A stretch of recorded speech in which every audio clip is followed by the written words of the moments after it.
Hello students, welcome once again in the physics online lectures. In the previous lectures we have discussed about some of the applications of the canonical ensembles like classical oscillator, then we have discussed quantum oscillator, and after that we have discussed the thermodynamics of the magnetic system.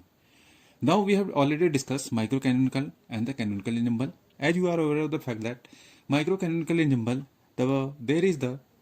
in the microcanonical ensemble you can just say that what are the properties that are fixed in the microcanonical ensemble? That is NeV here. These are the fixed for the microcanonical. When we switch to the canonical ensemble, then this is NVT. These are the fixed for the canonical ensemble. And when we just go to the grand canonical ensemble, now I am just going to discuss this in this lecture. These parameters T, V, mu, these are the fixed. Before discussing that, in thermodynamics, we have three types of the system. One is you are aware of the fact that one is the isolated system. Second one, you can just say this is the closed system. And the last one, this is the open system. Now, isolated systems, you are aware of the fact that this is neither energy nor matter transportation is possible. In closed systems, you can generally say that only energy but not the matter. And in this one, open system, you are aware of the fact that both this energy and matter transportation can take place. So generally, we have these three types of the system. Now, in analogy with these isolated systems or closed systems or open systems, we can just have the idea about this microcanonical, canonical and the grand canonical one. Now, you are aware of the fact that microcanonical ensemble is perfectly non-conducting to the surrounding. You can just say it is isolated, and isolated systems are said to be the purging property of microcanonical ensemble. You are aware of the fact that in the microcanonical ensemble, system is perfectly non-conducting to surrounding. There is no interactions with the surroundings. The system is perfectly isolated. So it behaves like isolated systems. Now, in moving from microcanonical to canonical ensemble, when we switch to the microcanonical to canonical ensemble, now in this case, there is here, you are aware of in the microcanonical, Ne and V are the fixed here. Number of particles, this energy and volume are the fixed here. Now in the canonical ensemble, you are aware of the fact that when we are moving from the microcanonical to canonical ensemble, we have just retained a property which is the complete isolation. The property of complete isolation, which was in the microcanonical, that has been retained in the canonical ensemble. Now, it can allow exchange of energy, as we have earlier seen that exchange of energy is possible in the canonical ensemble. Now, in this case, what are the parameters? These are N, V and T are. These are fixed for the canonical ensemble.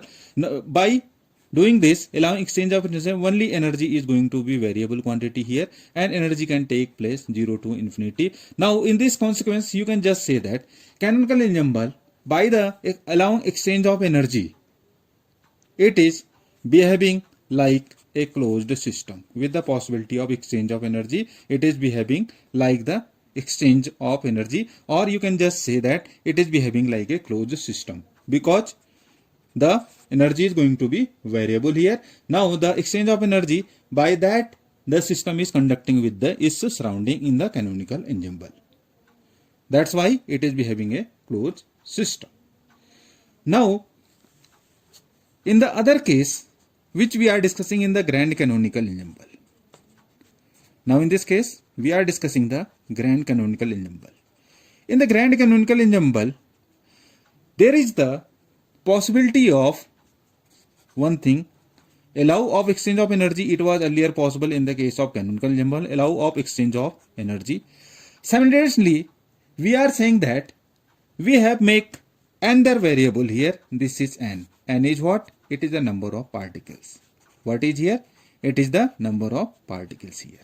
Now in this case, we have this each variable. Simultaneously, the number of particles are also going to variable in the grand canonical ensemble. So you can just see that we have both energy as well as matter transportation is possible when we are discussing the grand canonical ensemble. Both E and N are variable. Now if you compare this one, it is here both energy as well as matter are going to be transported, and it is only possible in the open system. And now the grand canonical ensemble behaves like open systems.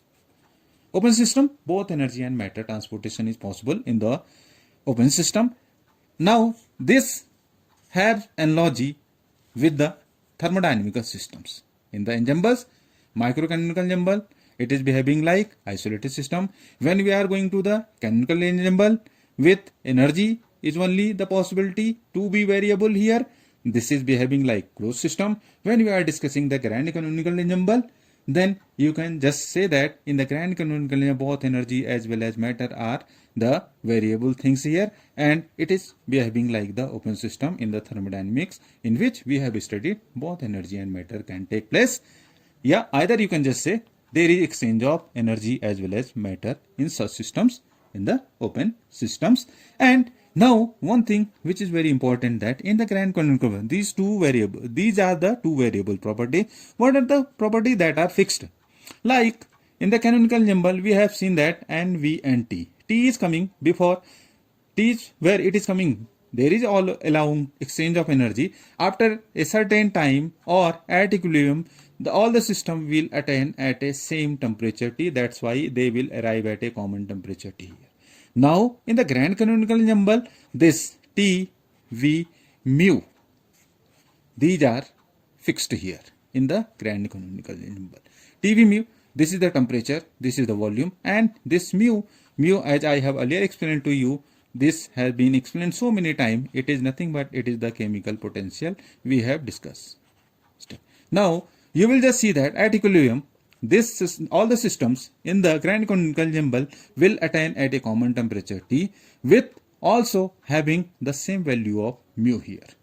This is the concept about, means you can just say that all the ensembles deals with microstates of a system kept at a common temperature, constant temperature T, and constant chemical potential mu, which are confined, which are in a given volume V. This is the grand canonical ensemble. This is the about grand canonical ensemble. So in the grand canonical ensemble, we were discussing that what are the parameters that are fixed here. Grand canonical ensemble we are discussing here. Now in the grand canonical ensemble, you will just see that this T, V, mu are the fixed one, as we have discussed earlier, and this E and N, these are the variable properties, means number of particles as well as energy exchange is possible. Energy is going to be variable. So you can just say that it is a collection of large number of essentially independent systems having the same this temperature, volume, and chemical potential mu. Now these are the individual systems of a grand canonical ensemble. If you just see here in this diagram, these are the individual systems.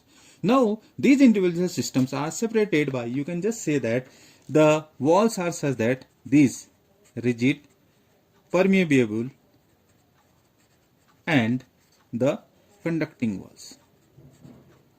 These walls are such that these walls are rigid, permeable, and conducting. You just see that what is meaning to say that rigid means volume is going to be fixed here, and what is meaning to say by conducting, as we are saying that these walls are conducting. Conducting means the energy exchange can take place. At the same time, walls are permeable. You can just say that exchange of heat energy, as well as by seeing these two, permeable and conducting, by seeing these permeable and conducting means the heat energy as well as the number of particles between the system takes place in such a way that they will arrive at a common temperature T and chemical potential mu. That is the beauty of keeping the walls permeable and conducting in the grand canonical ensemble.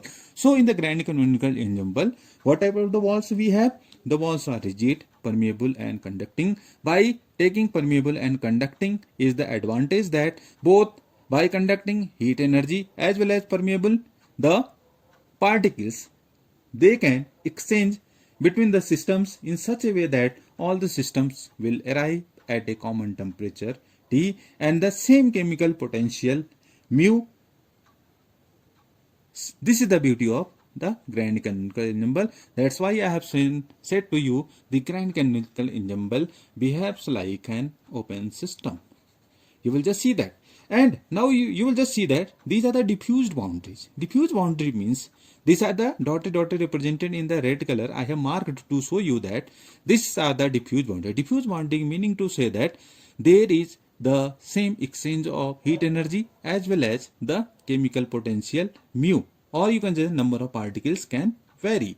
Can this in the system, they can number of particles can vary in the this grand canonical ensembles. So this is the proper this in which T, V, mu, these are fixed for all the systems which are I have shown in the ensembles in the grand canonical ensemble. So this is all about grand canonical ensemble. In the next lecture, we shall discuss the partition function, how we can achieve the partition function, and some of the other properties of the grand canonical ensemble. So thank you. Thanks for watching.